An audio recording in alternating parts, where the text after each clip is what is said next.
Oi, pessoal. Bom, para finalizar, né, essa sequência de vídeos sobre MATLAB, eu queria passar algumas dicas de alguns comandos que eu venho utilizando com frequência, né, que eu espero que seja útil para vocês também. Então, algumas dicas de alguns comandos, né, só para a gente fazer um resumo aí de algumas coisas que é bem utilizado. Bom, primeiramente eu quero falar sobre o reshape e o permute. O reshape é quando ele vai transformar, por exemplo, ele transforma uma matriz em tensor ou um tensor em uma matriz, né? O tensor é quando a gente tem mais de duas dimensões e aí ele consegue transformar. Por exemplo, aqui eu tenho esse ID1, onde eu tenho aqui uma dimensão de 160 linhas por 12.288 colunas. E aí eu quero transformar essa matriz em um tensor, ou seja, de 3 dimensões. Então, eu posso usar o reshape.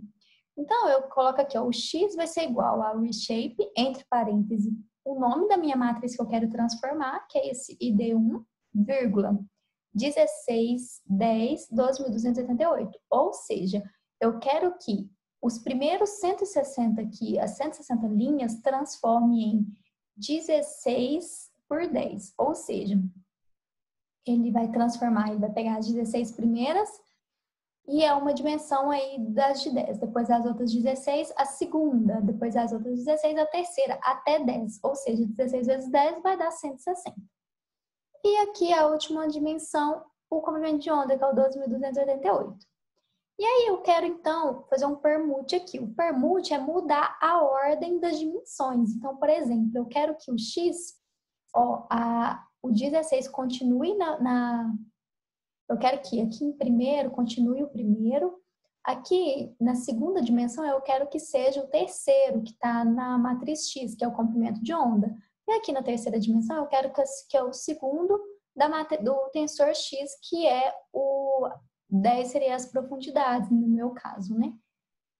E aí, por exemplo, aqui ó, em X, eu coloco aqui, ó, eu fiz aqui o primeiro, né, do reshape, ele transformou então o ID1, que era de 2 dimensões, em 3 dimensões. E aí eu quero dar um permute, eu quero que essa segunda dimensão aqui, que está com 10 profundidades, né, com 10 valores aqui, eu quero que passe para a terceira dimensão e o que está com 12.288 passe para a segunda dimensão. Então eu dou um permute, que é o que eu havia falado. E aí ele muda aqui, ó. Ele mudou a localização, né, desses modos, né? Então, por exemplo, agora ele está com 16 amostras, 12.288 variáveis e 10 comprimentos de onda, né? Ó, no meu caso. E aqui eu quero transformar esse x em um conjunto de dados. Eu coloco aqui o x igual ao dataset, entre parênteses x. Ele meio que fica nessa outra, tá vendo que ele muda, né? Ele não fica mais uma matriz numérica, ele fica nessa tabelinha aqui. Quando eu clico duas vezes, ele vai abrir no PLS to Box, que é onde eu posso plotar, onde eu posso fazer várias coisas. Aqui, por exemplo, quando eu venho em plot, ele vai plotar aí todas as minhas dimensões, todos os 2.288 comprimentos de onda para as 16 amostras e para as 10 diferentes profundidades.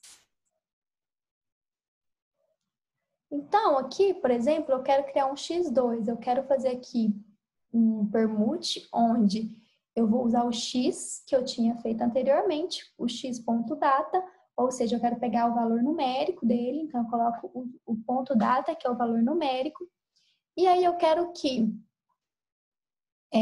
a primeira dimensão aqui seja o que está em segundo do x, né? Aqui, na segunda dimensão, eu quero que esteja o primeiro e aqui o terceiro mesmo. Então, por exemplo, eu faço isso, ele mudou o x2. Ó, ele deu um permute onde o que estava em segundo, na segunda dimensão do x, era o comprimento de onda. Ele foi para a primeira dimensão do x2. E o que estava na primeira dimensão do x, ele foi para a segunda dimensão do x2, que foram as amostras.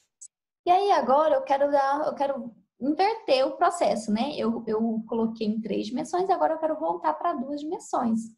Onde lembra que a gente mudou, né? Foi o 160, né? Que eram 160 espectros e aí eu coloquei o quê? 16 por 10, né? Então agora eu quero fazer um reshape do x2, onde entre colchete aqui o 12.288 continua, mas o 16 e o 10, ele vai multiplicar aqui e vai voltar a ser 160. Então eu coloco aqui 160. E aqui ele voltou então para a minha matriz numérica de 12.288 a 160. Aí é que eu posso transpor e aí eu voltei no meu conjunto de dados original. Bom, outro exemplo que eu queria falar é quando a gente quer fazer uma repetição. Por exemplo, aqui eu posso usar esse RepMatch, onde eu quero criar um vetor de 1 até 16 linhas 10 vezes. Então eu faço isso, olha que legal, ele criou então um vetor onde ele vai de 1 até 16 10 vezes. Então eu tenho aqui 160 resultados. Muito legal, né? Isso aqui, às vezes, é quando a gente tem várias amostras, vários espectros de uma amostra só, por exemplo, e a gente precisa, não sei, criar uma classe, alguma coisa do tipo. E outra função que eu quero mostrar para vocês também é o Split Apply.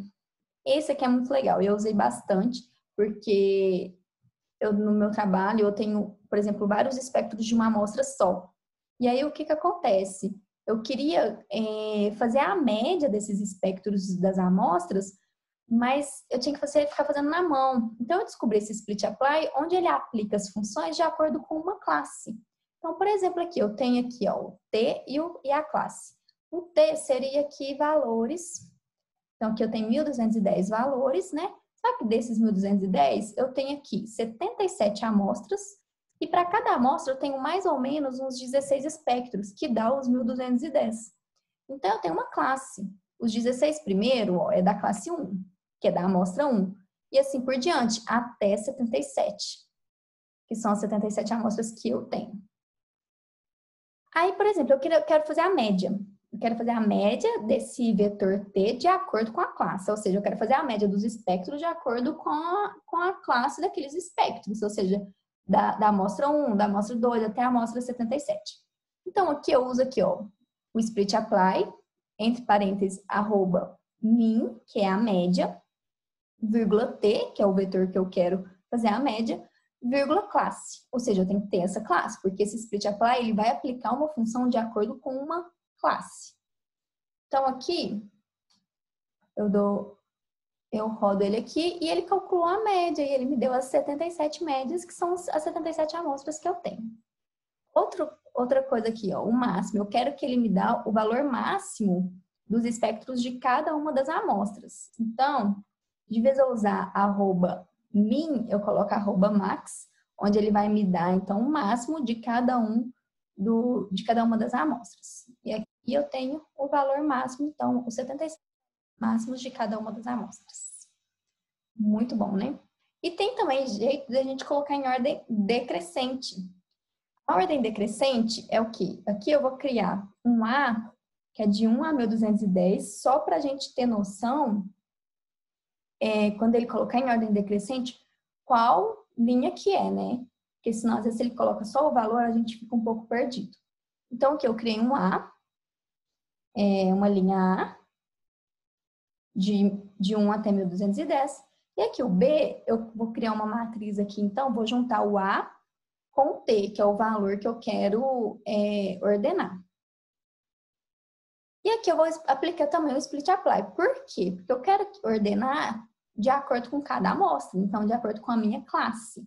Então, aqui eu vou colocar entre parênteses arroba, aqui entre parênteses eu coloquei o B, que seria a matriz A com T, né? Aqui eu vou colocar o sort rows, ou seja, ele vai ordenar as linhas de B em 2 aqui, né? Na dimensão das linhas, e o descend, que é na ordem descendente. Ou você pode também colocar o ascend, que é na ordem ascendente. E aí eu coloco o B, e eu coloco o B, que seria o que eu quero ordenar, e a classe.